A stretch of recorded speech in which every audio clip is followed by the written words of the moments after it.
Convido você a abrir sua Bíblia no Evangelho de Lucas, no capítulo 16. É o capítulo que trata das parábolas da ovelha perdida, da dracma perdida e do filho pródigo. Essa terceira parábola do filho pródigo talvez seja a parábola mais utilizada pelos grandes evangelistas de massa da segunda metade do século passado, geralmente utilizada para mostrar o pecador mundano, aquele que age de maneira imoral, mas que se arrepende dos pecados e retorna para o seu pai e é acolhido de maneira amorosa.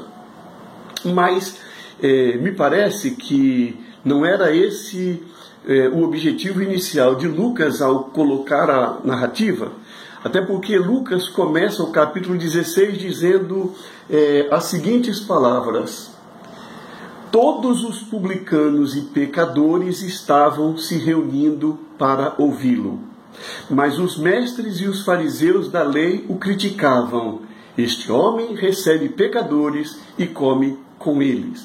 Lucas é claro. Lucas diz que havia um público de pecadores que paravam para ouvir Jesus. E havia um segundo público de religiosos que paravam para criticar Jesus.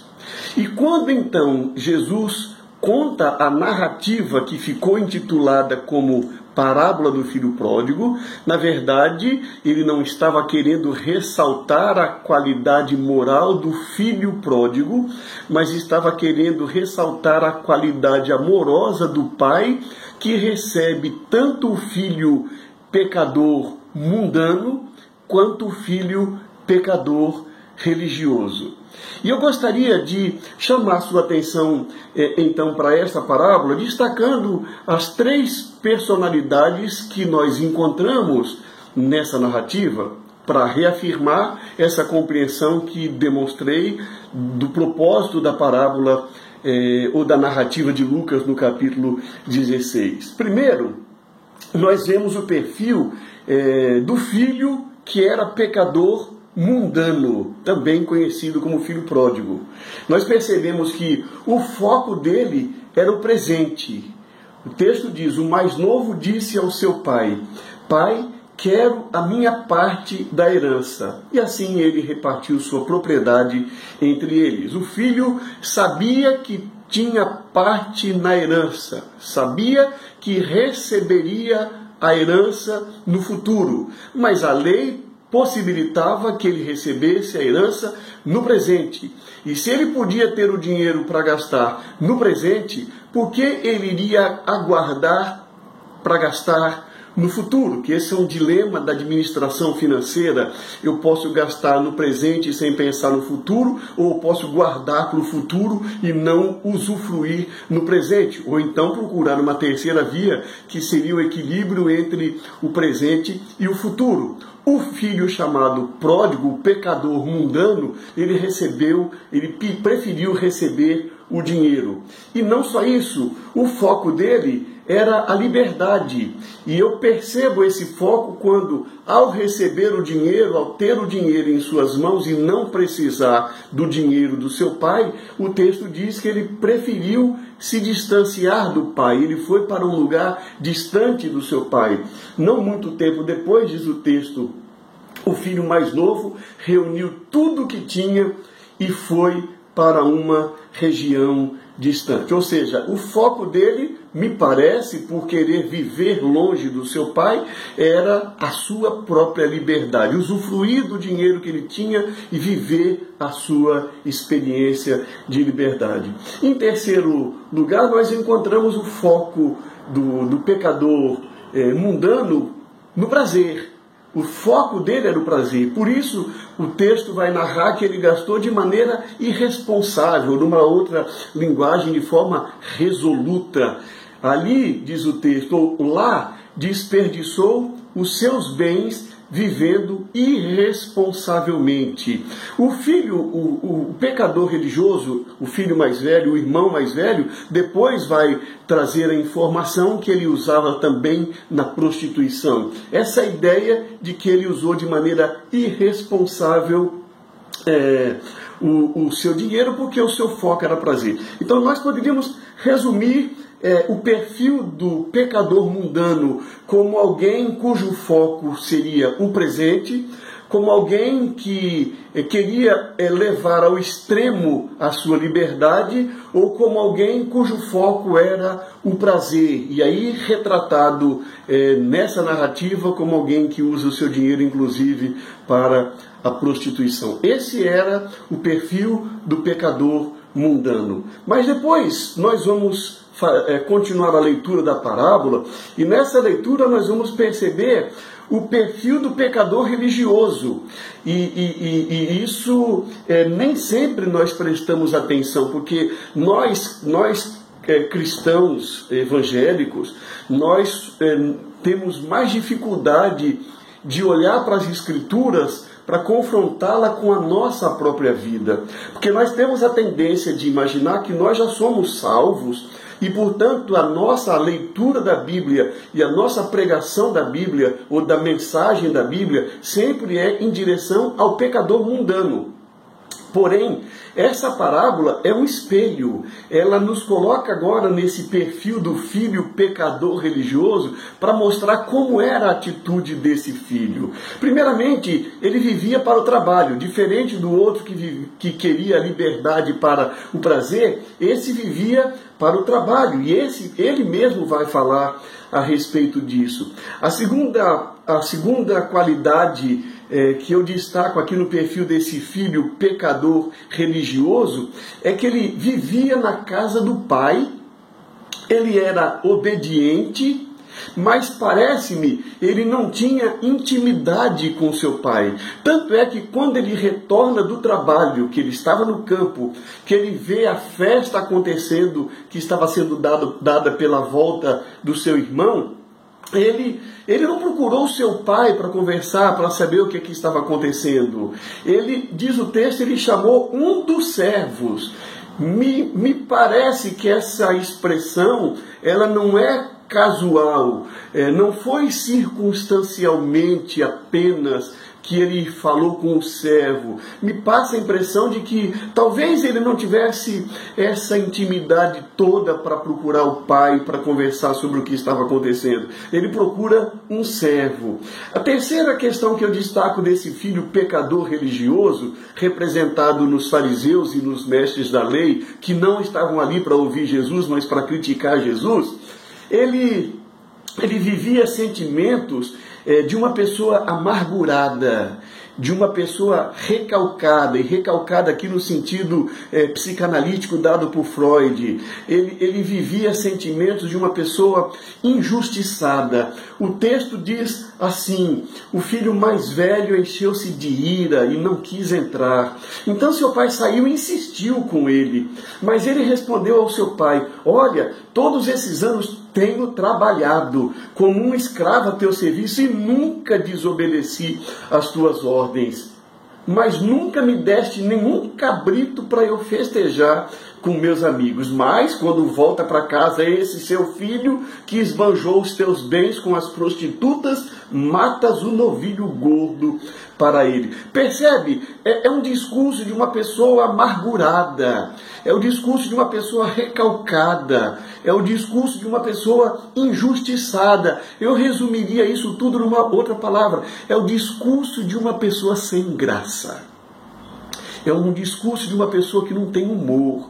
E não sou eu que estou falando isso dos religiosos. É a narrativa de Mateus, os irmãos e as irmãs e os amigos que estão me ouvindo. A narrativa de Lucas, digo melhor, no capítulo 16, que é o que nós estamos lendo, começa dessa maneira. Começa dizendo que os pecadores se reuniram para ouvir Jesus e os religiosos, representados pelos fariseus e pelos mestres da lei, se reuniam para criticar Jesus.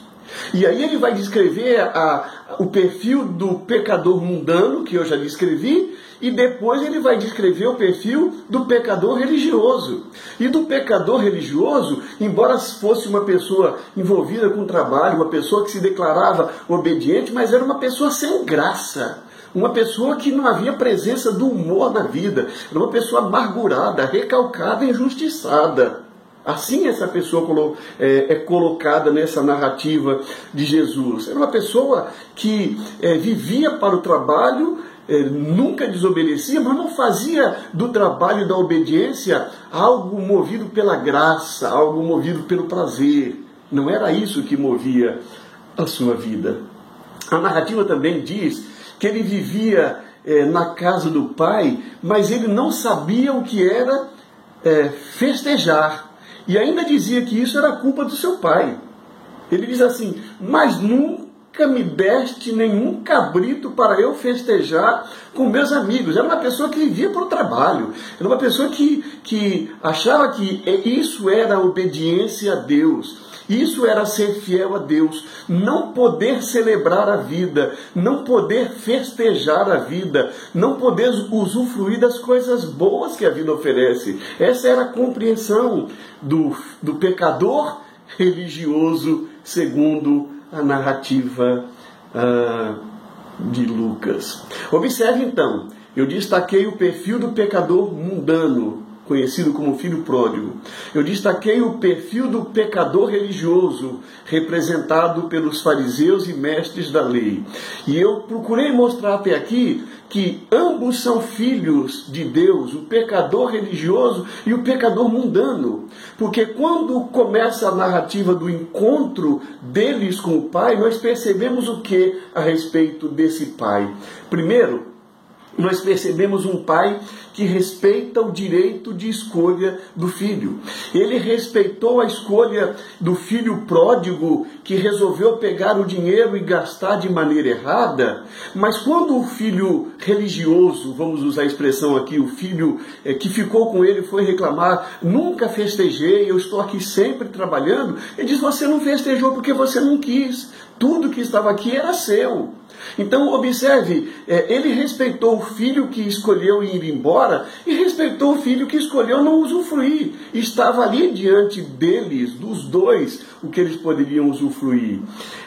Esse pai, ele manifesta compaixão. Compaixão é um sentimento que nos leva a agir. É diferente de pena. Quando a gente sente pena, a pessoa continua lá na sua vida. Quando a gente sente compaixão, a gente vai ao encontro daquela pessoa para poder ajudá-la. E o texto diz que o pai se levantou quando viu o filho voltando para casa, e estando longe o pai viu e, cheio de compaixão, correu para o filho. Isso é muito importante, a compaixão que nos impulsiona em direção àquele a quem nós amamos. Esse pai manifesta também acolhimento e afeto. Cheio de compaixão, ele correu para o filho, abraçou e beijou. Certamente não existia ainda circulando entre seres humanos o coronavírus. Porque se existisse, esse pai não poderia correr, abraçar e beijar. Esse é um parênteses que eu faço porque é da circunstância do tempo que nós estamos vivendo. Mas observe a manifestação de acolhimento, tanto do pecador mundano, e a gente vê depois do pecador religioso, essa abertura para o toque físico, para abraçar, para beijar. Depois nós percebemos que esse pai, ele restitui o filho à condição de filho. O filho que estava perdido, o filho que estava andando desgarrado, o pai recupera essa condição. Diz o texto que o pai recomendou aos servos: tragam a melhor roupa, vistam nele, colocam um anel em seu dedo e calçados em seus pés. É o pai restituindo ao filho que se afastou a condição de filho. E finalmente, O pai que celebra, diz a narrativa, ele celebra a restauração da vida. Tragam um novilho gordo e matem-no. Vamos fazer uma festa e comemorar, pois este meu filho estava morto e voltou à vida, estava perdido e foi achado, e começaram a festejar. Observem, Deus é o Deus que se alegra quando nós trabalhamos, e é um Deus que se alegra quando nós festejamos, porque a vida não é feita só de trabalho e a vida não é feita só de festa. A vida é feita de trabalho, a vida é feita de festa. E Deus está com o seu coração aberto para a nossa vida quando nós festejamos e quando nós trabalhamos. Diante disso, eu chego à conclusão: o que é que essa parábola nos revela? Primeiro, os pecadores mundanos estavam parando para ouvir Jesus, enquanto os pecadores religiosos estavam incomodados com essa situação. Leia novamente os 2 versículos iniciais do capítulo 16 de Lucas e você vai ver isso. E é nesse contexto que Jesus narra a fala do pai ao filho pecador religioso. Você está sempre comigo, tudo que eu tenho é seu. Nós tínhamos que comemorar e alegrar, porque esse irmão estava morto e voltou à vida, estava perdido e foi achado. Ou em outras palavras, eu escrevo assim: tudo que pertence a Deus, a nós pertence. Participamos da construção através do trabalho e usufruímos através do resultado festejando. Isso é muito importante nós percebermos que o nosso Deus é o Deus do trabalho e o Deus da festa. É o Deus que quer que nós trabalhemos e quer também que nós festejemos. E eu concluo dizendo que o amor de Deus se manifesta ao acolher o que quer viver e erra, e o que erra por não saber viver. Eu repito, o amor de Deus se manifesta quando ele acolhe a pessoa que quer viver e erra querendo viver, mas também acolhe a pessoa que erra por não saber viver. Esses eram os traços do filho pródigo e do filho religioso. Nesta parábola, portanto, nós percebemos um pai amoroso. Um pai amoroso que poderia ser perfeitamente retratado como uma mãe amorosa, porque Deus é espírito, e espírito não tem gênero, e portanto Deus é pai, Deus é mãe, e como pai e como mãe, Ele nos acolhe, Ele nos recebe, sejamos nós pecadores mundanos, sejamos nós pecadores religiosos. O que Ele quer é que nós nos voltemos para Ele, que nós estejamos em comunhão com Ele, que nós aprendamos os seus ensinos e que nós aprendamos por isso saber trabalhar e festejar. Saibamos viver os momentos tristes, mas também saibamos viver os momentos alegres. E com isso eu não estou dizendo que trabalho representa momentos tristes, mas eu faço aqui a palavra separada para dizer que, na verdade, Deus está interessado na nossa vida e, portanto, como um Deus amoroso, Ele está sempre pronto a nos receber e quer nos ensinar a vivermos de maneira melhor a nossa caminhada de vida. Que nós aprendamos como mundanos e religiosos a respeito do amor de Deus.